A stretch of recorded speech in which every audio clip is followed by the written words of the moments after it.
we've been on a little hiatus, but we were back with this beautiful woman, Marti Grizzle. Hi, I'm so excited to be here. Thank you. She is a fellow Aggie. I know you guys can't believe that the two of us are Aggies. Gig 'em whoop. Whoop. Exactly. And, but we did kind of have a country girl growing up journey in our lives. I mean, you grew up in Houston, but you've been exposed to so many different parts of life growing up. Oh yeah, I grew up with my mom's parents living in Arkansas on several hundred acres and horses, and we did horse shows growing up. So it's hilarious because if you go back and watch baby videos, I have the thickest country accent. Oh, funny. It's so funny. I'm like a towhead blonde girl with like a super thick country accent living in Sugar Land, Texas. Oh my God. I love it. And you are a mega accomplished real estate mogul. Thank you. Can we just say real estate mogul? This hot, fabulous young woman.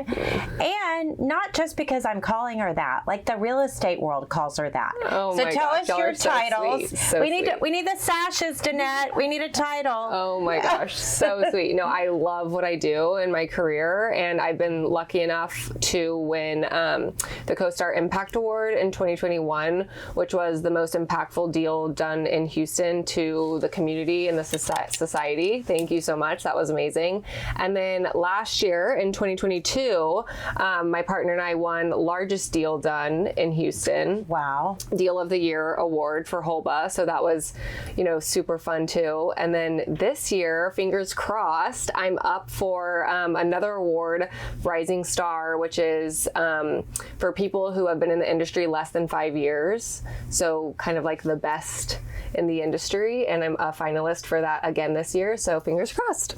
Incredible. We are putting it in the universe for you, girl. Thank you. And then you're also a lovely influencer, blogger, and oftentimes people think that those two things are not consistent, that you can't, these girls that are bloggers, influencers, they just take pictures of themselves all day.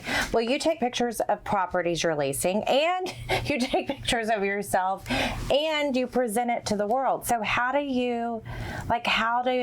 it seems like it's almost right brain, left brain.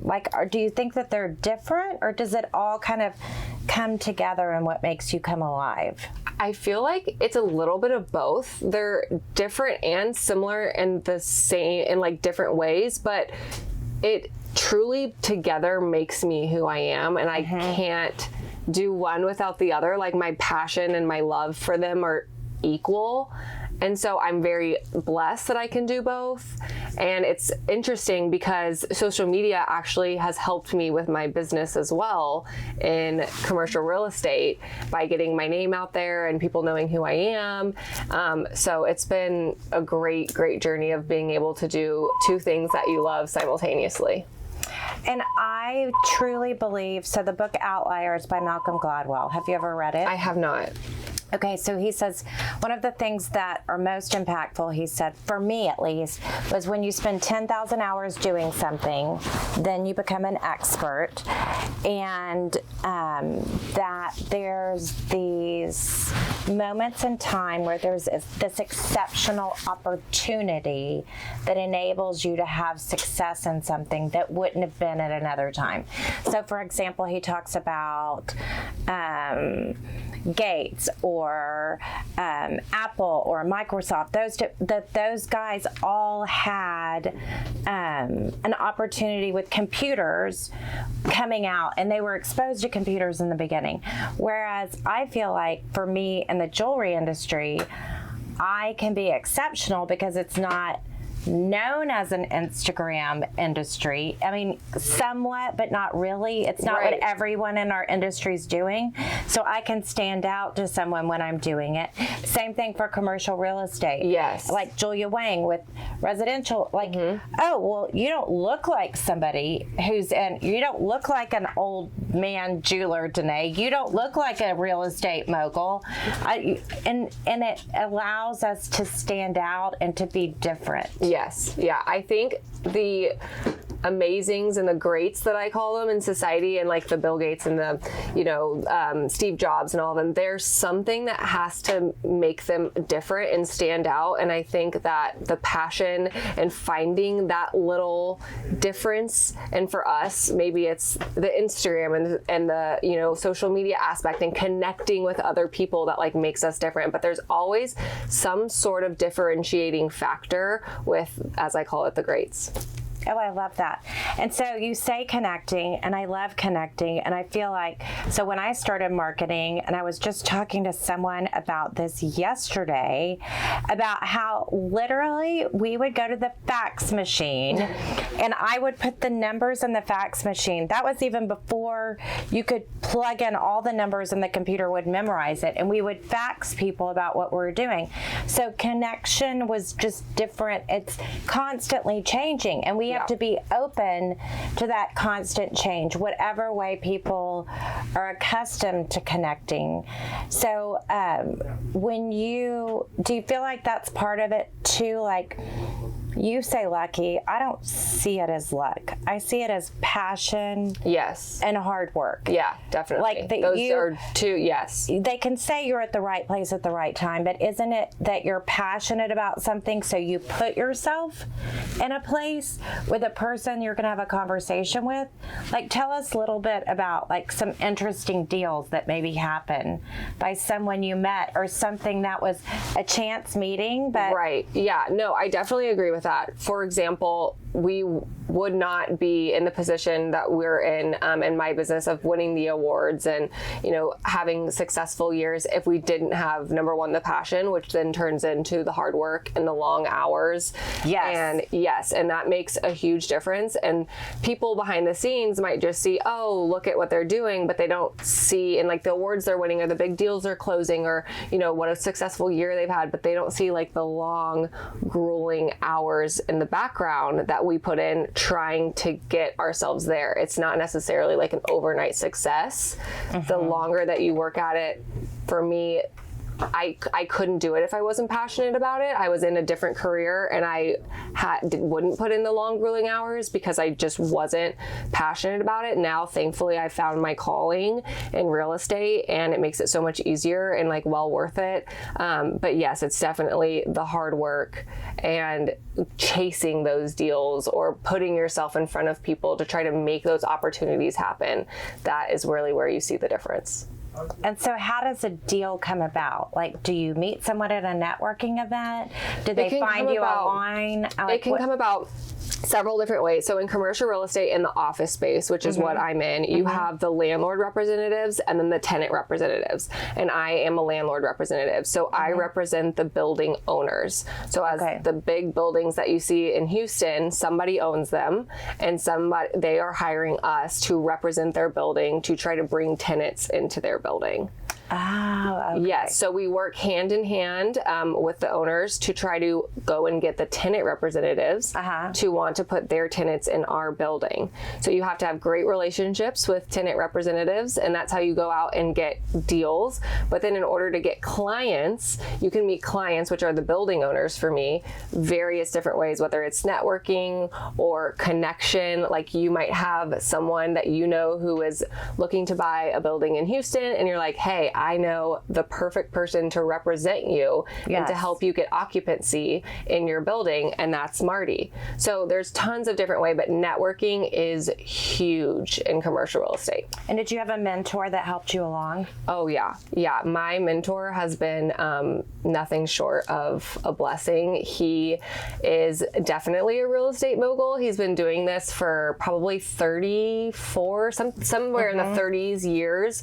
And he's won many awards and is definitely at the top of his game. And I've been lucky enough to become his partner, and he's taught me everything I know. And then I've also been lucky enough for my mom to be in the industry as well. And so I have that connection of, hey, Mom, at 8 o'clock at night, where most other people don't, of like, can you walk me through this? Or I'm having a little bit of difficulty trying to figure out this, so both of them together have been truly just everything I could have hoped for and more in making me who I am today. And I think a lot of my success is due to the amazing mentorship that I've had. So watching your mom in real estate, women in real estate weren't as accepted. Right. You definitely have to work a lot harder. Back in the day. Yes. So she had to break through so many boundaries of what expectations were of working with a woman. Now it's a little bit more accepted. Do you feel like it gave you a benefit to have, be like Lily Collins and Emily in Paris is Phil Collins' daughter? It gives you a little leg up, but at the same time, there's such an expectation because you're coming from the real estate family. Exactly. Yeah, no, I definitely, so when I grew up, I saw what my mom did and I thought it was like really cool. And we have very similar personalities. Okay. So it kind of drew me to it. But then the stubborn personality in me was like, I'm not going to do anything that my parents are doing because I want to make a name for myself. Right. And so my dad's a dentist and then my mom was in commercial real estate. So I said, those two things are out. What am I going to do with my life? And I decided on engineering. And so I went to Texas A&M, got my degree in mechanical engineering and worked as an engineer for several years after college. And my passion just wasn't there. Like at all. I was able to do it. I had like the knowledge and everything to be able to do what needed to be done, but I didn't love going to work. My alarm would go off and I'd be like, oh no, how many times can I snooze this? Or, so forth, so on and so forth. But then finally my mom and my mentor are like, you really need to get into this business. We feel like you're made for it. You have the personality for it. Like we can see it. You really just need to come and do this. And I finally was like, why am I being so stubborn about not being, doing something that my mom did? I can still make a name for myself, even though my mom's in the industry as well. So I got into the real estate industry right before COVID in 2020. And I was... When everybody was like, I know. We no longer need office space. We can work from home. So that was like brilliant idea to enter the market. I know. But anyway, so with her being in the industry, it was great because I had a really good resource, but it also, you have a lot more pressure to make a name for yourself and prove to people that you are capable of doing this. And it's not just, oh, you come from this family. Exactly. Yeah. So your mentor asked you to consider joining the industry. I think that's amazing because as someone who's worked for 30 years, I see things in people that I feel makes them exceptional. And so, but it's a different time to work now. So few people, it's this balance of work and play. It's this working from home remotely. It's this expectation, like there's articles about it everywhere about how it's hard to get people that really want to put the time in. Yeah. And so did he mention what he saw in you? Like tell us a little bit about some of those conversations and how did he say, come work for me? Or did you start with someone else and then go work with them later? How did it work? So the way it worked is my mom has worked with him for forever. So I have grown up kind of like, going to work with mom. And so he's kind of seen me a little bit and like my personality and all of that type of things. And so he always thought it's weird, but some people just have like a knack for it. Like it's just, you can see like that personality will fit. Yes. Have very much so like a tiger personality where I go after things. I'm like a hunter. I'm not shy at all. Like what you see is what you get. Yeah. I'm not intimidated by people. Men don't intimidate me. Like I'm right there with the boys. And so he saw, I think, all of those things. And then also just my ability to understand and pick up the business. It's very numbers heavy in the business. And I obviously have that from an engineering background. I didn't think of that. The math factor. Yes. And definitely trying to make the numbers work to where you're still getting return on, the investment for your client to where they're actually making money by having the tenant in, but then still trying to have where the tenant, it's beneficial or it's enticing them to come to your building. So it's a very fine line of trying to crunch the numbers and see, how we can make the deal work in the best way, whether it's giving them maybe more free rent or TI dollars, which is tenant improvements to build out the space. There's a ton that goes into it. And so you have to be, you have to be good with numbers. And then you also have to have that personality side, because you cannot survive in this business if you don't have good relationships with people. And so he saw that. He talked to me for a while and said, you should come over. And I said, no, I don't want to do anything that my mom did. Plus, my brain is very engineering wise, where 1 + 1 has to equal 2. And I was always used to a salary. I know I'm going to make this much money this year, this much money this month. Big risk. Yes. And for a single woman. Right. And then going into real estate, it's all commission. Straight. And so you have no idea what you're going to make. And I just couldn't wrap my brain around that. Huge risk. For, budgeting purposes, all that stuff. So anyways, he finally was like, I promise you, you have what it takes. You will make more money in this than you will as an engineer. Just trust me. Take the leap. And I did. And obviously he was right. And I love it more than I ever thought I would. And it definitely, being on commission is like a driver and a motivator. Can't hit that snooze. Yeah. You just get up before the snooze sometimes. You're like, I've had so much to do. I can't sleep today. Yeah. Yeah. It's like owning your own little business, if you will. Like you are what you make it. And then there's so much more to overcome. So I was in the construction industry before I became the Vintage Contessa. So we did tenant finish out for a lot of buildings. And being marble and granite, we were at the end and the schedule was always late. Yep. But girl, has construction been even more challenging with COVID. Oh, I'm sure. Nothing was available. Nothing. Yeah. Everybody was delayed. Prices went through the roof. There was that lumber situation. So that probably made it even more difficult too, because it wasn't just about making the numbers work. It's that the factor of the cost went up, the interest in having space went down, so you had even more factors against you. Oh yeah. Yeah, this was definitely a time to get in. I've learned so much, and one of the biggest things that we've had to kind of adapt to is not only does the cost go up, but the lead time. And so it's tremendous. Your cost carry forward is tremendous before you can get the ROI on the space you're using. Right. And then tenants don't realize that the process is taking longer to build out their space. So by the time they come to the market and they need space, they don't have enough time to build it out. So the way we've adapted to that is we've started doing what we call speculative suites, and we basically try to predict what people are going to need, and we build it out already so it's ready to go, and they come in and look at our building and they can see this beautiful space that's ready to go, and they're like, this is it. I can move in 3 months. Did you partner with a construction company? Yeah, so we work with different construction companies. We have different approved vendors, if you will, in each of our buildings. They have to go through a process to make sure that they're approved.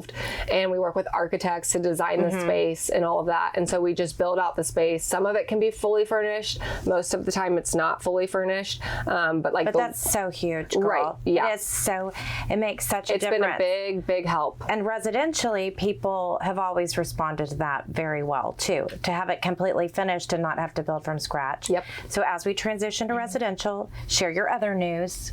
So I am closing on my first home tomorrow. Yay! I'm so excited. Big girl I'm a homeowner. Okay, again, crazy girl. You choose to buy in a market when there's not a lot of inventory, when interest rates are going up, where the cost per month for your mortgage is even higher than it was a year ago. Yeah.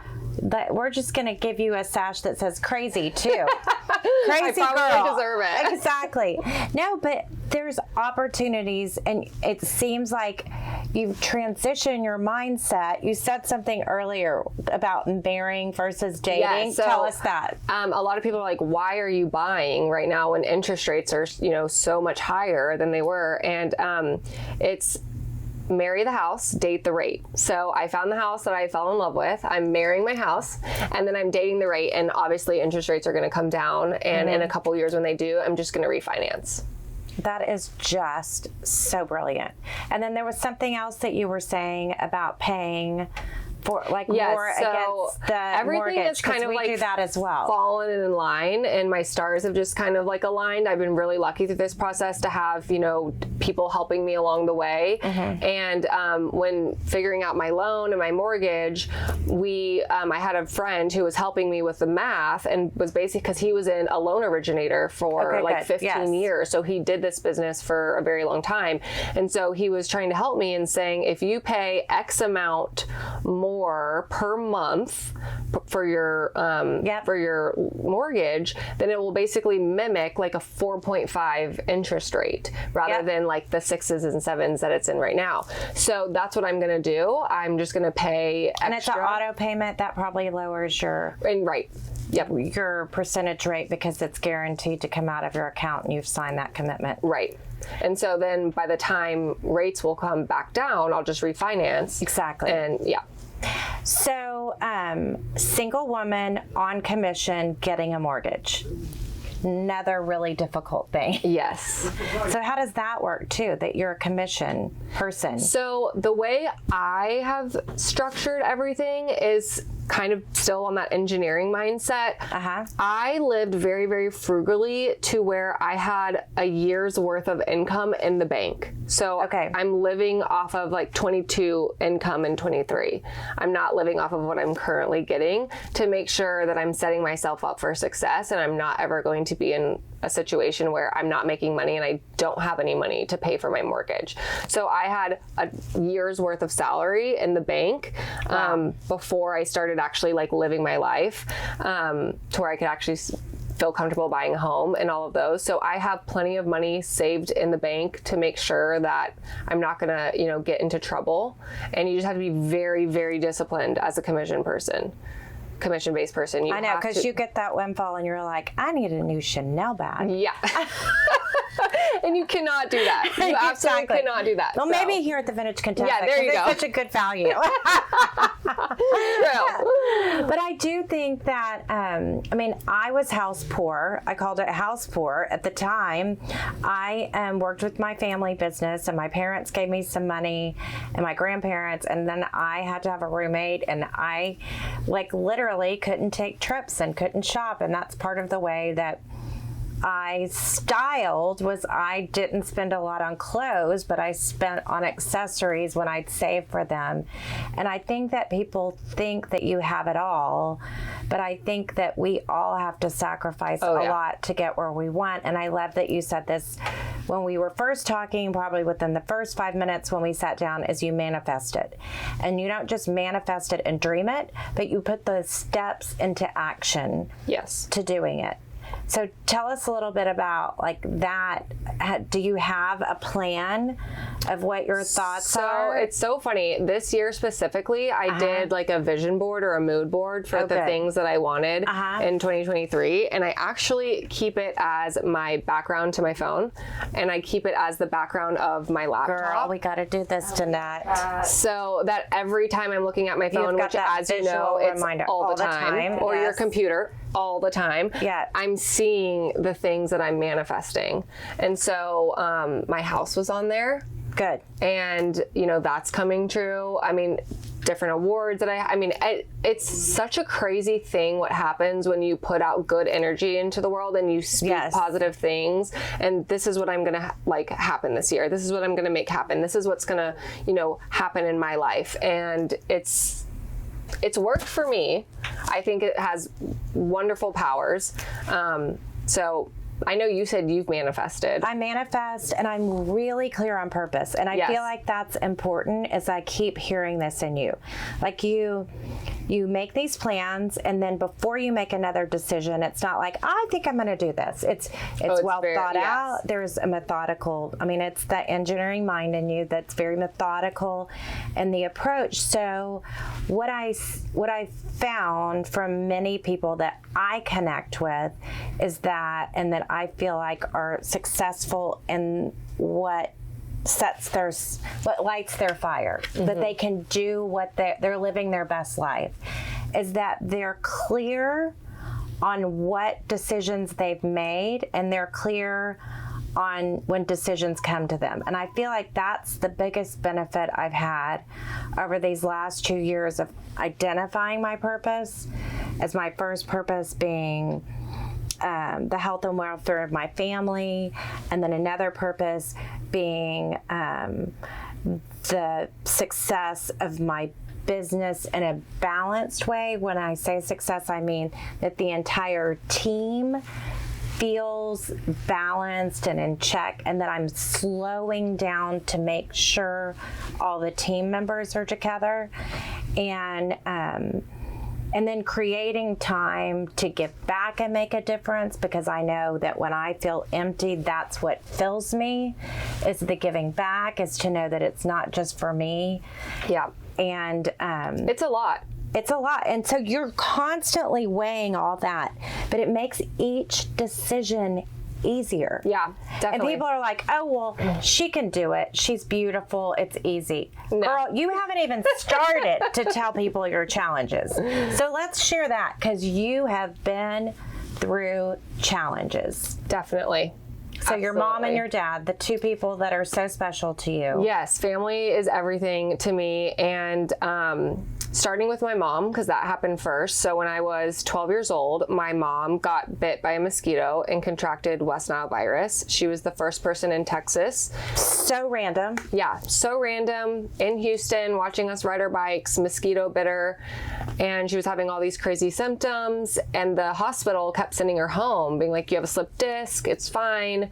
Not knowing really what West Nile was, because she was the first There wasn't case. even a box to check on the medical form. And so finally, she unfortunately lost the use of her legs and was paralyzed from the waist down. And the hospital was like, okay, whoa, something serious is going on.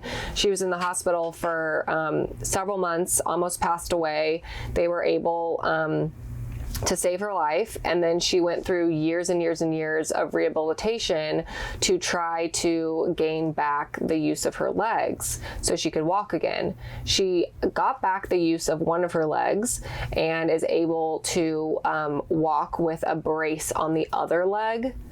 Wow. And the use of a cane, or if I'm with her, she'll grab my arm or whatever. But we're so blessed that, number one, she's still here today. Incredible. And then number two, that she's able to walk. But it definitely has affected her life, you know, the family's life. I remember being 12 years old, I would be loading and unloading her wheelchair into the car to go anywhere we were. She had to learn how to drive with hand controls because she couldn't use her feet to use the pedals. So the gas and the brake. I think about Bella at 12. I was completely functional, and she was mortified, embarrassed by everything I did, and was not connected to me. Like, you had no choice but to be connected, to take care of her in a time when 12 you want to be taken care of. And that is grit that people don't understand. And that fear that you could lose your mother, I mean, it's just... It was a lot. It was a lot. Especially as a kid, and, you know, back, you know, at that kind of age, kids are mean and they don't understand. And so people would make fun of me or constantly stare at us because my mom was in a wheelchair, or, you know, be like, well, at least my mom can walk. Your mom can't even walk. What? And so it was just a lot of trying to, you know, get through life just as a 12-year-old in general, and then also help take care of my mom. And it was a lot, but I definitely think it made me mature so much faster. And I believe that everything happens for a reason, and that I wouldn't be as motivated as I am today if I hadn't have gone through the challenges that I've gone through. So in a weird way, like, I'm thankful that it's made me who I am. Because when you wake up and you hit that snooze, you're like, I can get up. I don't have to. Like, it's such a relativity to what your world was then. Okay, then fast forward. What year did your dad suffer his stroke? So then my dad had his stroke on December the 26th of 2019. And that was That was different because when you're 12, don't get me wrong. And your parents are divorced? Yes, they were divorced. Living separately? Yes, they got divorced when I was 9. So you were living alone with your mother? Right. Taking care of her? And my sister, yes, my little sister. So I'm the oldest of 2. And you were very scared. My dad stepped in, helped a ton with my mom. Oh, that's right. But you don't understand necessarily when you're 12 all of it, and I wasn't in the the hospital room while the doctors were talking and saying, hey, she's not going to make it. Like, my dad broke that news to us. And so when my dad had his stroke, I was, what was that, 3 years ago? So I was 26, 27.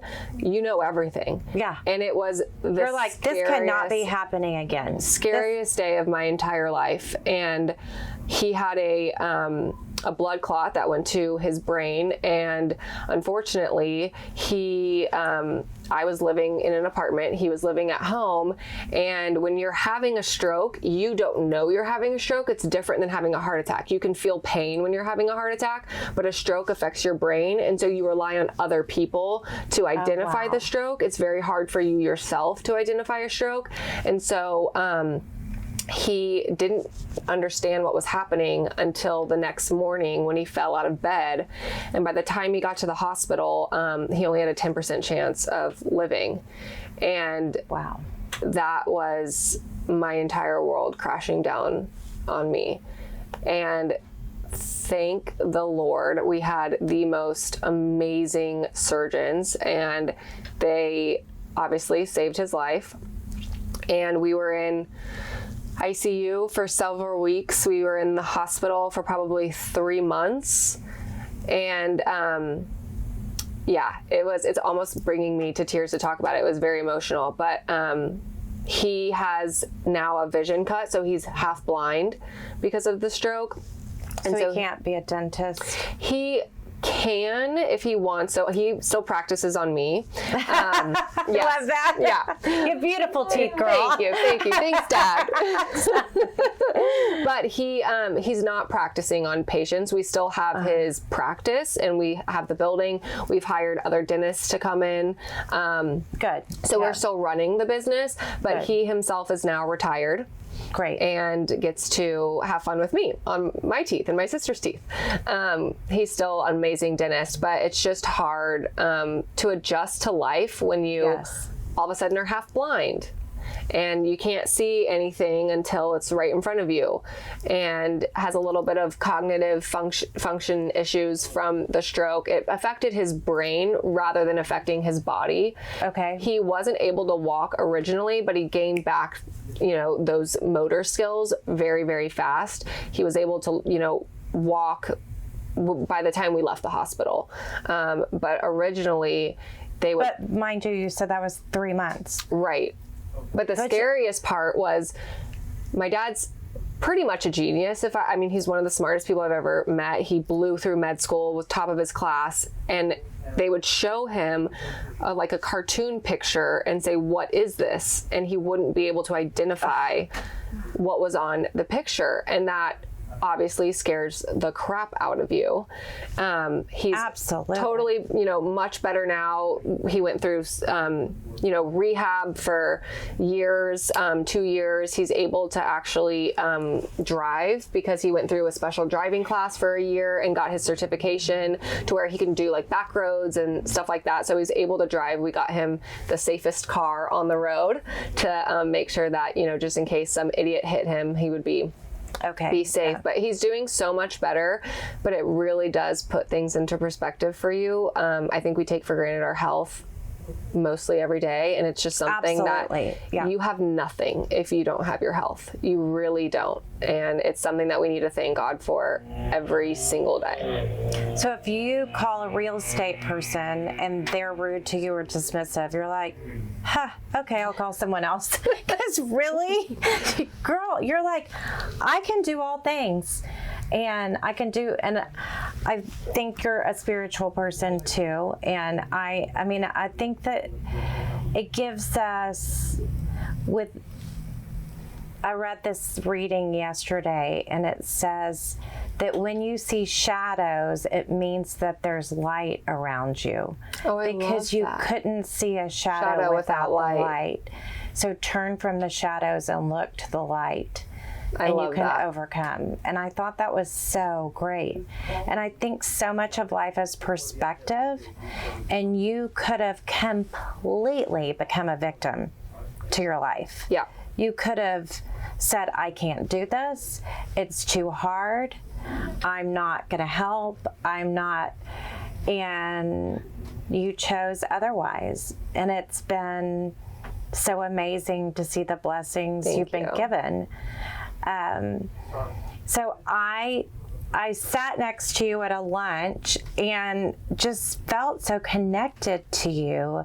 And I feel like you're just so authentic and real. Do you think it's the hard things? Like, what do you think makes you so confident? And is it hard to date because you are so confident? Because I always say it takes a strong man to be with a strong woman. It definitely does. It takes someone very strong. It is a little bit difficult to date. And I think part of it is because I'm very confident. I'm successful. I know who I am. I know exactly what I want. And if you don't have a very strong, confident man, they can often be intimidated by that. And so, yes, it's been a little bit difficult to date. But my person is out there and they will find me whenever, time is right, and I will find them. But I really do think part of it is my personality of just being very outgoing. But the other part of it is just the challenges that I've dealt with in my life and making me resilient and not giving up and just confident. If I can survive what I've survived through, then a real estate deal or, it's nothing. Exactly. It's so interesting. Okay, so how did you find time to become an influencer in the midst of all this? So I actually really wanted to start blogging in college. Okay. But I was a little bit nervous, number one, with my time commitment with engineering. And then B, I wasn't definitely the woman that I am today back then. I feel like you always grow, you continue to grow. And so I was still a little bit shy of what people would think and if people would judge me and, stuff like that. And be like, oh, you're just taking pictures of yourself. You're weird or, anything like that. But then once I graduated college, I was like, I don't care what anyone thinks. I'm going to do what makes me happy, because at the end of my life, if I'm living for other people, I'm never going to be fulfilled.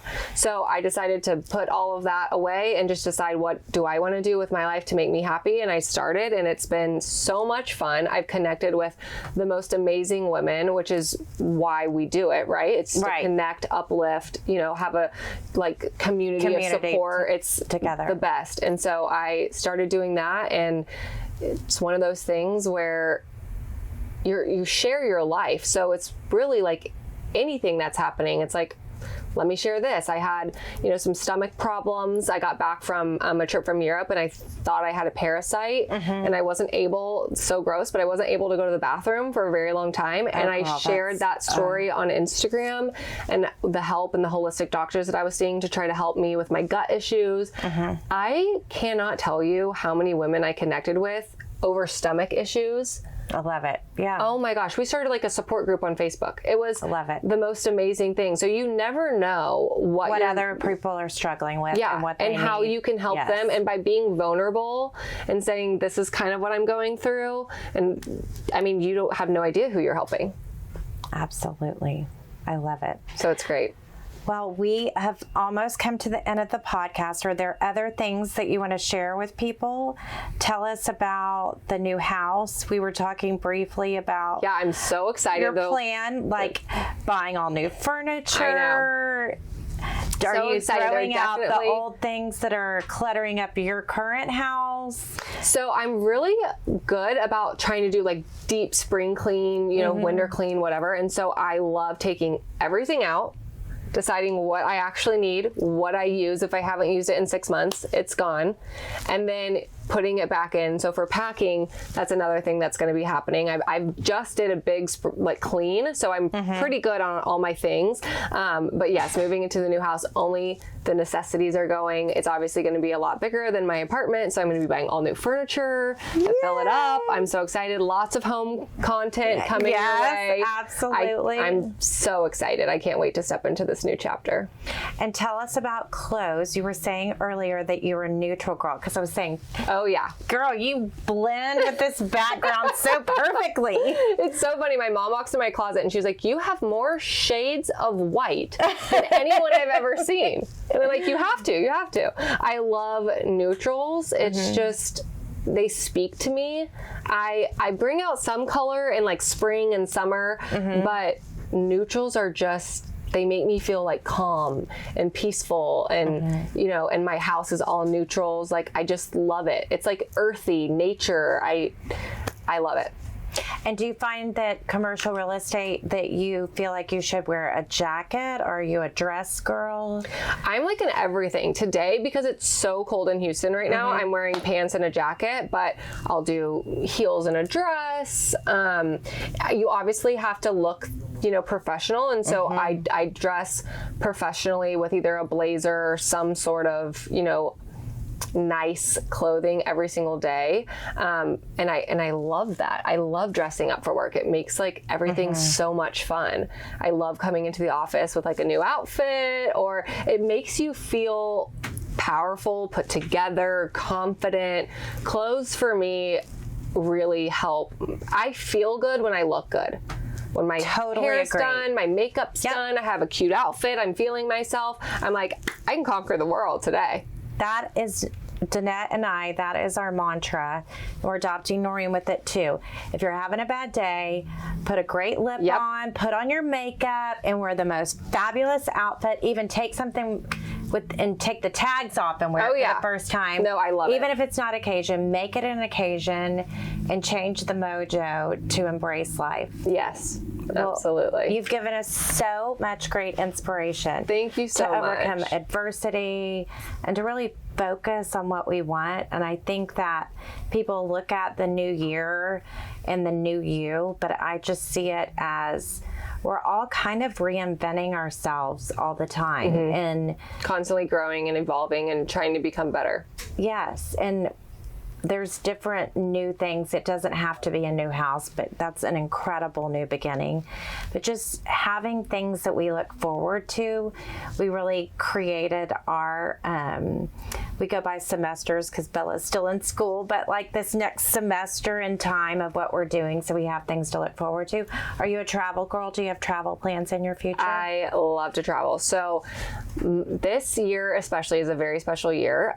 My dad and my birthdays are 3 days apart. Aww. And it will be my 30th and his 70th.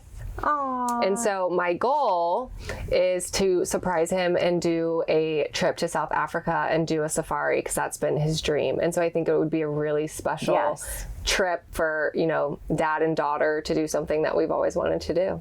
I love it. Well, Godspeed to you. Thank you Such so much. blessing. I'm so happy that I got to come on and hang out with you. Us too. Thank you. Thank you.